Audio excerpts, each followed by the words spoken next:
नमस्कार साथियों, स्वागत है आप सभी का आपके अपने YouTube चैनल सरकारी भारत में। फ्रेंड्स, जैसा कि आप सभी को पता है, सीटेट का जो पेपर है वो 20 अगस्त को है, यानी कि 30 अगस्त को आपका सीटेट का पेपर है। अब बहुत सारी संभावनाएं हैं, बहुत सारे आपके प्रश्न होंगे, तो आप लोग कमेंट बॉक्स में पूछ सकते हैं उन क्वेश्चंस को। लेकिन अभी के जो हालात हैं, वर्तमान में जो स्थिति है, उसके अनुसार आपका जो पेपर है वो 20 अगस्त को है। तो उसमें आपका हमारी क्लास चल रही थी CDP की। बहुत दिन से ये क्लास नहीं आ पा रही थी, तो उसके कई सारे रीजंस थे। अब मुझे नहीं लगता कि यहाँ अभी मुझे डिफाइन करना चाहिए, बट अभी हमको जो चीज़ देखनी चाहिए वो है प्रेजेंट टाइम पर। तो मैं आपके लिए जो प्रीवियस ईयर के क्वेश्चन पेपर का सॉल्यूशन है CDP का, उसको लेकर आया हूँ। तो ये शायद 72 या 73वीं क्लास होगी, 74 भी हो सकती है। तो बहुत अच्छे तरीके से आपको क्वेश्चन पेपर का सॉल्यूशन कराया गया है और आगे भी कराए जाते रहेंगे। क्लियर है मेरे भाई? तो ये जो क्वेश्चन पेपर है, ये जो आज मैं क्वेश्चंस करा रहा हूँ, ये प्रीवियस ईयर क्वेश्चन पेपर है। और इसमें से अगर आप 10-12 क्वेश्चंस को सॉल्व करेंगे ना, तो आपका एक माइंड सेट हो जाएगा कि क्वेश्चंस को किस लेवल से और किस तरीके से पूछा जाता है। सीटेट की खास बात रहती है कि वो क्वेश्चंस को रिपीट करता ही करता है। क्वेश्चंस का पैटर्न सेम रहता है, लेकिन थोड़ा बहुत लैंग्वेज का डिफरेंस देखने को मिलता है। समय बर्बाद न करते हुए अपनी क्लास को स्टार्ट करते हैं। आज का अपना पहला क्वेश्चन आपकी स्क्रीन पर है। बाकी आप लोगों को सब कुछ पता है, प्लेलिस्ट में वीडियोस डली है, वहां से आप लोग देख लीजिएगा। तो फर्स्ट क्वेश्चन है मेरे भाई, राष्ट्रीय शिक्षा नीति यानी कि नेशनल एजुकेशन पॉलिसी 2020 की बात की जाए, में निम्न में से कौन सा कथन प्रस्तावित है? अब कौन सा कथन ऐसा है जो कि राष्ट्रीय शिक्षा नीति 2020 के अंतर्गत प्रस्तावित किया गया है? तो इसकी अगर हम बात करते हैं, तो अपनी मातृभाषा में शिक्षित होना शैक्षिक और प्रौद्योगिक उन्नति में बाधक है। देखिए, अगर कोई बच्चा मदर टंग के अंतर्गत पढ़ता है, मदर टंग के अंतर्गत उसको एजुकेशन दी जाती है, तो ये बेहतर विकल्प माना जाता है। और जो उसकी ऑफिशियल लैंग्वेज है, मान लीजिए आप हिंदी पढ़ा रहे हो, लेकिन हिंदी के बाद भी उसकी मातृभाषा अलग हो सकती है। अब आप कहो कि मान लीजिए उत्तर प्रदेश का कोई लड़का है, अब आप उसको हिंदी में पढ़ा रहे हैं, तो आप कहेंगे कि मातृभाषा अलग है। जी हाँ, मातृभाषा थोड़ा सा डिफरेंस देखने को मिल सकता है, क्योंकि हमारे देश में कहा जाता है कोस कोस पे पानी बदले 3 कोस पे वाणी, या इसी तरीके से बोला जाता है। तो ये चीज आपको देखने को मिल सकती है। तो वाणी का डिफरेंस देखने को बहुत ज्यादा डिफरेंस देखने को मिलता है। कहीं अवध बोली जाती है, कहीं भोजपुरी बोली जाती है, कहीं पर हिंदी प्रॉपरली तरीके से बोली जाती है, कहीं ब्रज बोली जाती है। तो डिफरेंट लैंग्वेज वहाँ पर सीखने को मिलती है। और बच्चे को उसकी मदर टंग के अंतर्गत जितना ज़्यादा सिखाया जाए, मातृभाषा का जितना ज़्यादा यूज की जाए, वो ज़्यादा बेहतर होता है। तो मातृभाषा कभी भी आपका बाधक का काम नहीं करेगी। हिंड्रेंस वर्ड आता है इसके लिए, तो हिंड्रेंस का काम कभी नहीं करती है। ये एक सुसाधक या साधक का कार्य करती है। किसका कार्य करती है मेरे भाई? लिख सकते हैं इसको साधक। साधक का काम करती है। किसका काम करती है? ये एक साधक का कार्य करती है। तो ये क्वेश्चन ऑप्शन तो आपका निपट गया। नेक्स्ट देखते हैं, विद्यालयों को बच्चों को अंग्रेजी भाषा की प्रथम भाषा के रूप में सीखने और बोलने के लिए प्रोत्साहित की जाना चाहिए। प्रथम भाषा की बात की जाए, तो प्रथम भाषा जो आपकी होनी चाहिए, फर्स्ट लैंग्वेज जो आपकी होनी चाहिए, वो आपकी मदर टंग ही होनी चाहिए। अब आप कहेंगे कि मदर टंग होनी चाहिए, ये बात तो सर मेरी बात समझ में आ गई, लेकिन क्या इंग्लिश फर्स्ट लैंग्वेज नहीं हो सकती? तो देखिए, अगर अपनी कंट्री की बात की जाए, तो यहाँ फर्स्ट लैंग्वेज आप इंग्लिश को नहीं ले सकते। इसकी जगह पर आप मदर टंग वर्ड यूज बहुत ज़्यादा अच्छे तरीके से कर सकते हैं। जो आपकी लैंग्वेज है इंग्लिश, इसको आप सेकंड लैंग्वेज रख सकते हो, थर्ड लैंग्वेज रख सकते हो, क्योंकि भाषाएं कितनी भी हो, चाहे हिंदी हो, इंग्लिश हो, सभी की सभी एक दूसरे से इंटरलेटेड हैं, इंटरकनेक्टेड हैं। और इसी वजह से आप इंग्लिश सीखना भी बहुत ज़्यादा जरूरी है। ठीक है, इंग्लिश सीखना भी बहुत ज्यादा जरूरी है। अब बात करें कि अंग्रेजी भाषा को किसने वरीयता दी थी प्रथम भाषा के रूप में, तो यहाँ पर जो बात आती है मैकाले पद्धति। तो एक लॉर्ड मैकाले हुआ करते थे, उन्होंने अंग्रेजी भाषा की वकालत की थी और भारत में बोला था कि अंग्रेजी को ज्यादा से ज्यादा प्रमोट किया जाए। तो आज भी हमारी जो किताबें हैं, आज भी हमारी जो पद्धतियां बनी हुई हैं, वो लॉर्ड मैकाले से बहुत ज्यादा प्रभावित है मेरे भाई। क्लियर है? तो अंग्रेजी आपकी फर्स्ट लैंग्वेज ना होकर सेकंड लैंग्वेज हो तो ज्यादा बेहतर रहेगा। तो ये ऑप्शन आपका गलत हो जाएगा, तो आप इसको ऐसा प्रोत्साहित ना कीजिए। क्लियर है? नेक्स्ट ऑप्शन है, बाल विद्यार्थियों के लिए बहुभाषी होने के उच्च संज्ञानात्मक लाभ हैं। देखिए, बहुभाषी, यहाँ पर मल्टी कल्चरल वर्ड भी आ जाता है, मल्टी डायमेंशनल वर्ड भी आ जाता है, मल्टी लिंग्विस्टिक वर्ड भी आ जाता है। तो जो बहुभाषी होता है, बाल विद्यार्थियों के लिए बहुभाषी होने के उच्च संज्ञानात्मक लाभ हैं, ये बात बिल्कुल सही है। बहुभाषी बच्चा होना चाहिए। द्विभाषी उपागम में विद्यार्थियों में उलझन पैदा करता है। कभी भी द्विभाषी बच्चे कभी भी उलझन का पैदा नहीं करता और ना ही कभी उनमें बाधा उठती है। इस प्रकार का अगर कोई बच्चा हिंदी भी सीखता है, इंग्लिश भी सीखता है, उर्दू भी सीखता है, तो कभी भी वो एक बाधक के रूप में नहीं होगी।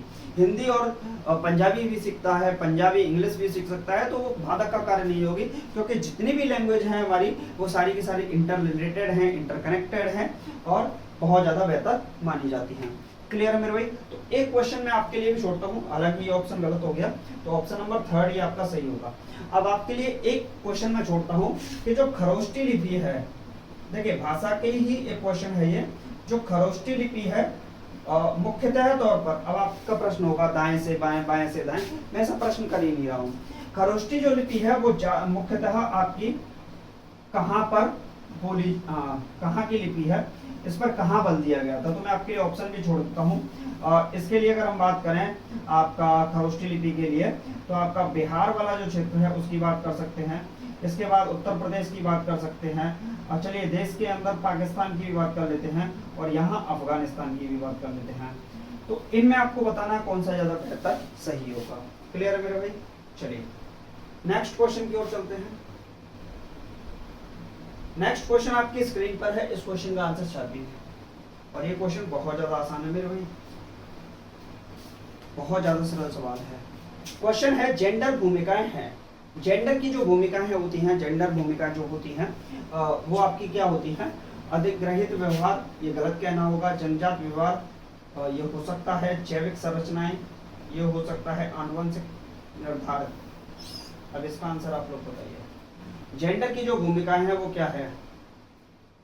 अधिग्रहित व्यवहार है, जनजात व्यवहार है, जैविक संरचनाएं हैं, या आनुवंशिक निर्धारित का है। जेंडर की जो भूमिका है वो क्या होगी? तो यहाँ पर अगर हम जेंडर की बात करें, किसकी बात करें? जेंडर की। क्लियर है? जेंडर की बात करते हैं, तो अगर हम जेंडर की बात करते हैं तो ये क्या होता है? देखिए जेंडर के जेंडर इक्वलिटी की बात करते हैं। सबसे पहले हम किसकी बात करते हैं? जेंडर इक्वलिटी की बात करते हैं, जेंडर समानता की बात करते हैं। और जेंडर जो है वो आपका आनुवंशिक निर्धारित होता है, ये बात बिल्कुल कहने में कोई झिझक नहीं है। बाकी आपकी, और एक तरीके से देखा जाए तो इससे भी बेहतर होगा आपका जैविक संरचना। क्या होगा? थर्ड वाला ऑप्शन और ज्यादा बेहतर होगा। क्लियर है? जैविक संरचना। चलिए नेक्स्ट क्वेश्चन है क्वेश्चन नंबर 14 आपकी स्क्रीन पर। इस क्वेश्चन का आंसर आप लोग चाहिए। क्वेश्चन है सतत एवं समग्र मूल्यांकन, इसको हम क्या बोलते हैं? ये प्रश्न आपके दिमाग में आना चाहिए। इसको बोलते हैं CCE, continuous and comprehensive evaluation. सतत एवं व्यापक मूल्यांकन बोल सकते हो आप इसे। तो सतत एवं समग्र मूल्यांकन का प्राथमिक उद्देश्य है, तो आपसे प्राथमिक प्राइमरी जो एम है इसका वो पूछा है, छात्रों के प्रदर्शन की एक दूसरे से तुलना करना। कभी भी CCE कंपैरिजन को प्रमोट नहीं करता है। छात्रों की समझ को आंकना और पाठ्यक्रम तथा शिक्षा शास्त्र को उसके अनुसार रूपांतरित करना, ये ठीक भी लग रहा है कहीं ना कहीं। छात्रों को उनके प्रदर्शन के अनुसार वर्गीकरण करना। आप कभी भी क्लासिफिकेशन की बात नहीं करें तो ही ज्यादा बेहतर है। बच्चों को आप क्लासीफाई नहीं कर सकते, डिस्क्रिमिनेट नहीं कर सकते, जो कि एक सतत एवं समग्र मूल्यांकन CCE में बाधक का कार्य करेगा।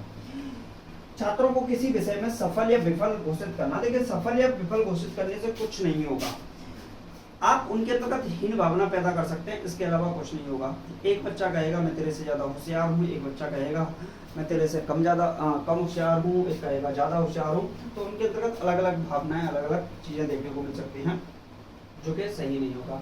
छात्रों की समझ को आंकना और पाठ्यक्रम तथा शिक्षा शास्त्र को इसके अनुसार रूपांतरित करना, ये बिल्कुल सही है। आप जो सिस्टम है, जो आपका सिस्टम बना हुआ है, उस सिस्टम को उस बच्चे के अनुसार ढालने की कोशिश कीजिए, ज्यादा बेहतर रहेगा। क्लियर? चलिए नेक्स्ट क्वेश्चन आपकी स्क्रीन पर है, इस क्वेश्चन का आंसर आप लोग लगाइए, और सरल प्रश्न है, ज्यादा कठिन भी नहीं है। अपनी कक्षा के लिए मूल्यांकन पद्धति तय करने से पहले एक शिक्षक को किन बातों पर विचार करना चाहिए? तो अपनी कक्षा के लिए मूल्यांकन पद्धति तय करने से पहले शिक्षक को किन बातों पर विचार करना चाहिए? मेरे अलावा इन परिणामों का उपयोग कौन करेगा? ये बात बिल्कुल सही है, ये ठीक है। विशिष्ट छात्रों के अधिगम वक्र का पता लगाने का सर्वोत्तम तरीका क्या है? क्वेश्चन कर रहा है, क्वेश्चनिंग करना बहुत ज्यादा अच्छी बात है। कौन सा तरीका अध्यापिका को स्वयं के शिक्षा शास्त्र पर चिंतन में मदद करेगा? यहाँ टीचर खुद एक्टिव भी होगा, बहुत ज्यादा बेहतर है। कौन सी विधि छात्रों को उच्चतर अंक पाने में मदद करेगी? आप उच्चतम अंक दिलाने की अगर कोशिश कर रहे हैं, बच्चे को अंक दिलाने की कोशिश कर रहे हैं, तो कहीं ना कहीं कंस्ट्रक्टिविज्म संरचनावाद को आप बढ़ावा नहीं दे रहे हैं। क्लियर है? तो संरचनावाद यहाँ बढ़ावा नहीं होगा। तो option number second, third, fourth आपका सही होगा, जो कि सेकंड ऑप्शन के अंतर्गत दे रखा है, जो कि आपका सही होगा। क्लियर है?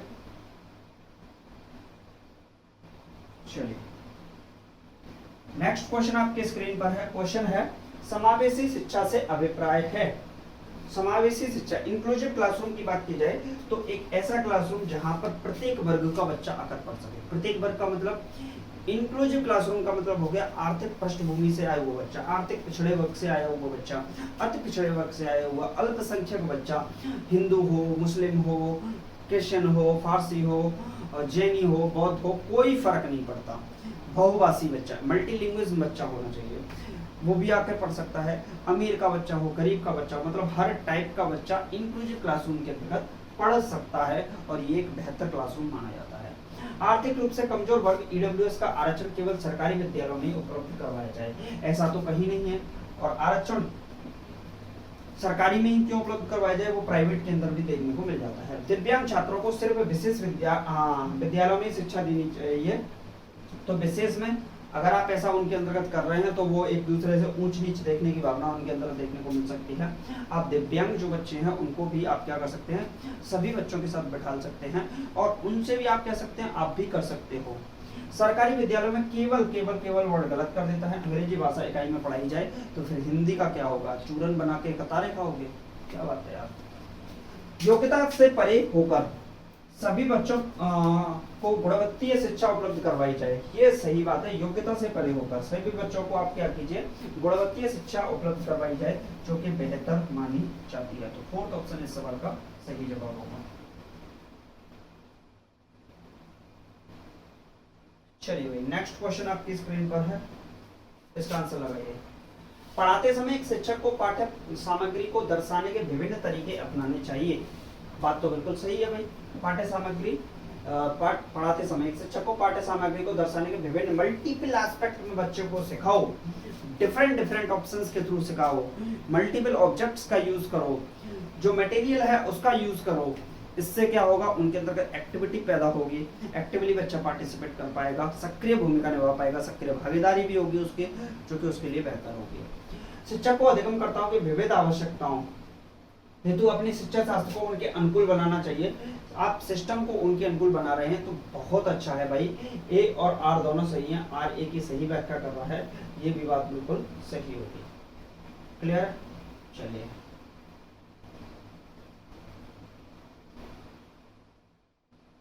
नेक्स्ट क्वेश्चन, इस क्वेश्चन का आंसर छात्रों, क्वेश्चन है एक बच्चे लिखाई में निरंतर कठिनाई का सामना करती है, उसे अक्षर बनाने और शब्दों के बीच अंतराल करने में चुनौती महसूस होती है। यह लक्षण किस अधिगम विकार की ओर इशारा करते हैं? लिखाई में निरंतर कठिनाई होती है, लिखाई में कठिनाई होती है तो इसका मतलब क्या होता है? गणन वैकल्य हो नहीं सकता, डिस्कैलकुलिया, इसमें गणना संबंधी जो गणना की संक्रियाएं होते हैं, जोड़ घटाव गुणा भाग भिन्न दशमलव, इनमें समस्या बच्चे को हो सकती है। ध्यान एवं अति सक्रियता विकार, ADHD, attention deficit hyper activity disorder, उसे अक्षर बनाने और शब्दों के बीच अंतराल करने में चुनौती महसूस होती है। एडीएचडी जो होता है मेरे भाई, ADHD attention deficit hyper activity disorder, जिसको बोलते हैं हम एडीएचडी। इसमें क्या होता है, बच्चा लंबे समय तक ध्यान नहीं लगा पाता है और व्याकुल हो जाता है एक तरीके से, तो ये भी सही नहीं होगा। यहाँ पर अगर बात करें तो पढ़ना और लिखना इसके अंतर्गत आ जाएंगे, ठीक है। तो इसमें पठन वैकल्य में होगा, आलेख वैकल्य में तो लिखना ही आ जाएगा भाई, लिखने में समस्या। तो ये वाला वर्ड तो पढ़न मिलने के लिए आपका आ सकता है, लेकिन इतना ज्यादा बेहतर नहीं होगा। जो आपका सेकंड ऑप्शन होगा वो आपका बिल्कुल सही जवाब होगा, क्योंकि उसे निरंतर कठिनाई, एक बच्चे लिखनाई में निरंतर कठिनाई का सामना करती है, उसे अक्षर बनाने और शब्दों के बीच अंतराल बनाने में चुनौती महसूस हो रही है, तो उसे लिखने में समस्या आ रही है। तो आप क्या बोलोगे, डिस्ग्राफिया बोलोगे, जैसे आलेख वैकल्य कहते हैं। क्लियर? चलिए नेक्स्ट क्वेश्चन है, विद्यार्थियों में व्यक्तिगत विभिन्नताओं को पूरा करने के लिए एक शिक्षक को पूरा करने के लिए एक शिक्षक को क्या करना चाहिए? मानकीकृत पद्धतियों और आकलन के तरीकों का उपयोग करना चाहिए। आप स्टैंडर्डाइज जो मेथड्स हैं उनका यूज ना करके फ्लेक्सिबल मेथड्स का यूज करते हैं तो काफी ज्यादा बेहतर माना जाता है। शिक्षा शास्त्रीय उपागम और मूल्यांकन के विविध साधनों का उपयोग करना चाहिए, ये बात बिल्कुल सही है। पेडागोगी आपको पढ़ाई जा रही है तो आप पेडागोगी का यूज करिए बच्चों को सिखाने में। रटन आधारित, ये तो बिल्कुल ही गलत हो जाएगा। पेपर पेंसिल आधारित परीक्षणों की संख्या में वृद्धि करना चाहिए। पुनर्स्मरण प्रबल देना चाहिए, ये बिल्कुल गलत है। पेपर पेंसिल का यूज ना किया जाए तो भी ज्यादा बेहतर माना जाता है। तो कौन सा ऑप्शन हो जाएगा? सेकंड ही होगा भी। चलिए नेक्स्ट क्वेश्चन आपकी स्क्रीन पर है, इसका आंसर लगाइए। निम्न में से कौन सा सृजनात्मकता का अनिवार्य लक्षण है? सृजनात्मकता का अनिवार्य लक्षण है। देखिए दो प्रकार की थिंकिंग होती है। एक होती है जिसको हम बोलते हैं डाइवर्जेंट थिंकिंग। क्या बोलते हैं मेरे भाई? Divergent thinking. एक होती है आपकी डाइवर्जेंट थिंकिंग और दूसरी जो होती है वो होती है आपकी कन्वर्जेंट थिंकिंग। कन्वर्जेंट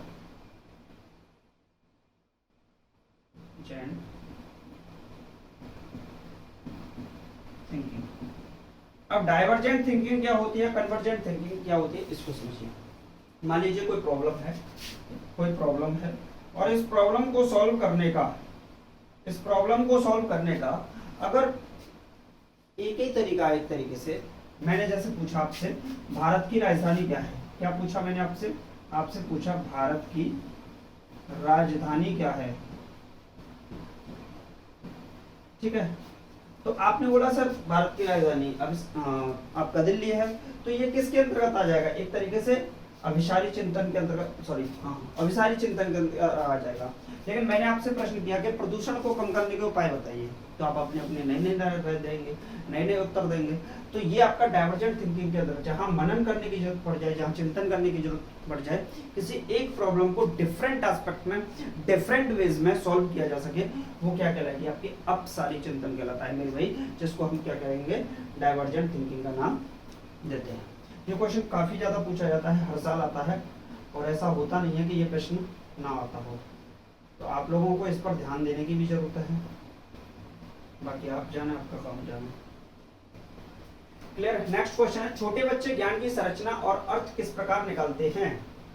तो सक्रिय अन्वेषण द्वारा, ये बिल्कुल सही है। एक्टिवली पार्टिसिपेट कर सकते हैं, एक्टिवली इन्वेस्ट कर सकते हैं। क्लियर? अच्छी बात है। खेल द्वारा, यहाँ पर भी वो एक्टिवली पार्टिसिपेट कराएंगे और ज्ञान की संरचना वहां होगी। पदार्थों की क्रिया और प्रयोग द्वारा, ये भी बात बिल्कुल सही है। सहपाठियों वयस्कों द्वारा, संघ सहभागिता द्वारा, यानी कि कोऑपरेटिव लर्निंग के थ्रू भी वो यहाँ पर सीख सकते हैं, ये भी बात बिल्कुल सही है। तो एक ऑप्शन है जिसमें सभी के सभी दे रखे हैं, first, second, third and fourth, that is the fourth, and fourth option is the right answer. So now we solve this next question. The next question shown on your board. So give your answer in comment box right now. The question is, एक अध्यापिका बच्चों को phone number रखने के लिए phone के number 10 अंकों के 3-4 अंकों के समूह में बांटकर याद करना सुझाती है। अध्यापिका द्वारा सुझाई गई यह रणनीति कहलाती है। बहुत अच्छा प्रश्न है। अब मेरा जो नंबर है वो मैं आपको एग्जैक्ट नंबर लिखूं या नहीं लिखूं? चलिए लिख ही देते हैं आज, पर लगेगा नहीं, कोई फायदा नहीं। 7055923975। अब आपको कोई प्रॉब्लम हो तो कमेंट बॉक्स में लिखिएगा या फिर व्हाट्सएप कर सकते हैं इस पर। तो एक टीचर है, वो उसको 3-3 के या 4-4 के ग्रुप में बांटकर सिखा रही है नंबर को याद करना। तो वो क्या कर रही है? एक तरीके से बांटने की कोशिश कर रही है, जैसे हम क्या कहते हैं, खंडीकरण कहते हैं। और अनुकूलन, स्वांगीकरण, कूटलेखन ये नहीं होगा, तो आपका क्या हो जाएगा? फर्स्ट ऑप्शन हो जाएगा, जिसे हम खंडीकरण कह सकते हैं। क्लियर है? चलिए नेक्स्ट क्वेश्चन आपकी स्क्रीन पर है, लगाइए राइट आंसर। निम्न में से अधिगम की कौन सी दशा पर विद्यालयों में सबसे अधिक बल देना चाहिए? कौन सी दशा पर विद्यालयों में सबसे अधिक बल देना चाहिए? तो परिवेश से सहभागिता द्वारा कौशलों और ज्ञान के अर्जन में। ये बात आपकी सही हो सकती है कहीं ना कहीं।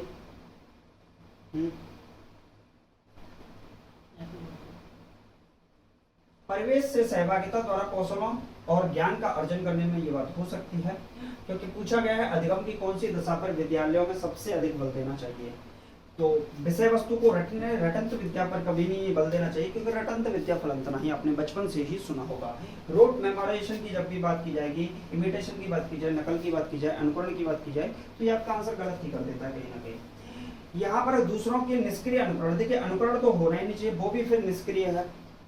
क्लियर है?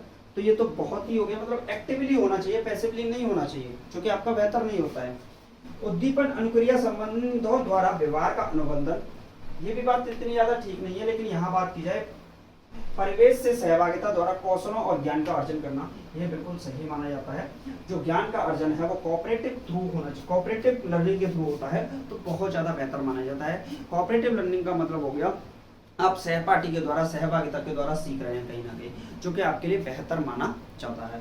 तो आपका जो ऑप्शन होगा वो फर्स्ट ऑप्शन इस सवाल का राइट आंसर हो जाएगा। क्लियर है मेरे भाई? Next question on your screen now, so give your answer in the comment box. चलिए भाई, ये क्वेश्चन आया है बहुत जबरदस्त वाला, और इस क्वेश्चन को सॉल्व करने का जो आनंद आएगा वो कुछ अलग ही लेवल का होगा। निम्न में से कौन सा युग्म सामाजिक संरचनात्मक उपागम के अनुसार छात्रों के पढ़ने को सुसाध्य करता है? बहुत ज्यादा जबरदस्त है। सामाजिक संरचनावाद की बात करें, समाज और संरचना की जो बात की है वो आपकी लेव वाइगोत्स्की के थ्रू की गई है। उन्होंने बोला है कि जो बच्चे का जो विकास होता है, सामाजिक सांस्कृतिक विकास की उसमें महत्वपूर्ण भूमिका होती है। तो आपसे पूछता भी है सामाजिक सांस्कृतिक विकास का सिद्धांत किसके द्वारा दिया गया था? तो लेव वाइगोत्स्की, जो कि कौन थे? कमेंट बॉक्स में लिखिएगा, मनोवैज्ञानिक थे या व्यवहारवादी थे? इसका आंसर आप लोग छापिएगा। क्लियर? तो फर्स्ट यहाँ पर बात लिखी है, सलमा विद्यार्थियों को नए शब्द सिखाने के लिए फ्लैश कार्ड का उपयोग करती है और उनके सही उत्तरों के लिए उन्हें टॉफी देकर पुरस्कृत करती है। तो ये क्या सामाजिक संरचनावाद उपागम के अनुसार छात्रों को पढ़ने का सुसाध्य करेगा? देखिए आप ये क्या कर रहे हो, टॉफी देने की कोशिश कर रहे हो, तो आप उनको एक्सटर्नली मोटिवेट करने की प्रयास कर रहे हो। दो टाइप का मोटिवेशन होता है, एक होता है इंटरनल मोटिवेशन और एक होता है एक्सटर्नल मोटिवेशन। एक्सटर्नल मोटिवेशन एक लॉन्ग समय के लिए नहीं रहता है, लेकिन शॉर्ट टाइम के लिए रहता है। लेकिन अगर इंटरनल मोटिवेशन की बात की जाए तो ये एक लंबे समय के लिए रहता है, ये काम ज्यादा अच्छा करता है। परामृत विविध प्रकार की पुस्तकों अपने विद्यार्थियों को पढ़ने के लिए देती है। जो विद्यार्थियों की विशिष्ट पुस्तक पढ़ते हैं उन्हें नियमित रूप से पुस्तक पर चर्चा करने के लिए कहती है, जो कि बिल्कुल सही होगा। अरुंधति नए शब्दों का अर्थ समझने के लिए संदर्भ संबंधित, ये बिल्कुल बहुत अच्छा वर्ड है, संकेत के इस्तेमाल पर बल देती है, ये भी सही है। रेखा अपने विद्यार्थियों को उन शब्दों को 5 बार लिखने के लिए देती है जो वर्तनी परीक्षा में गलत है। अगर वो उन शब्दों को ही 5 बार लिखने के लिए दे रही है, इससे तो अच्छा वो है कि उसको करेक्शन करके बच्चे को बता दे, ताकि वो अपनी गलती को सुधार सके। अगर एक बच्चा है और वो राम को ऐसे लिखता है, मान लीजिए राम, तो आप उससे 50 बार क्यों ना लिखवाइए, वो इसी तरीके से लिखेगा, उसको गलती का पता ही नहीं है। अब आप बोलोगे सर ये तो अच्छा और नॉर्मल हो गया, तो मेरे भाई मैं दूसरा बता देता हूँ। अगर आप एक बच्चे से a-b का होल स्क्वायर लिखवाइए और वो उस बच्चे से कहिए कि लिख बेटा, तो a square minus b square plus का 2ab, इस तरीके से अगर बच्चा लिख रहा है तो वो कहीं ना कहीं गलती कर रहा है। अब गलती उसको पता ही नहीं चल पाएगी बच्चे को, क्योंकि उसको पता ही नहीं है गलती क्या है इसके अंदर।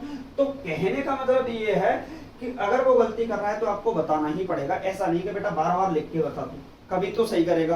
तो फिर उसके दिमाग में न जाने किस किस प्रकार का स्कीमा पैदा होगा, न जाने किस किस प्रकार की चीजों को वो सीखेगा।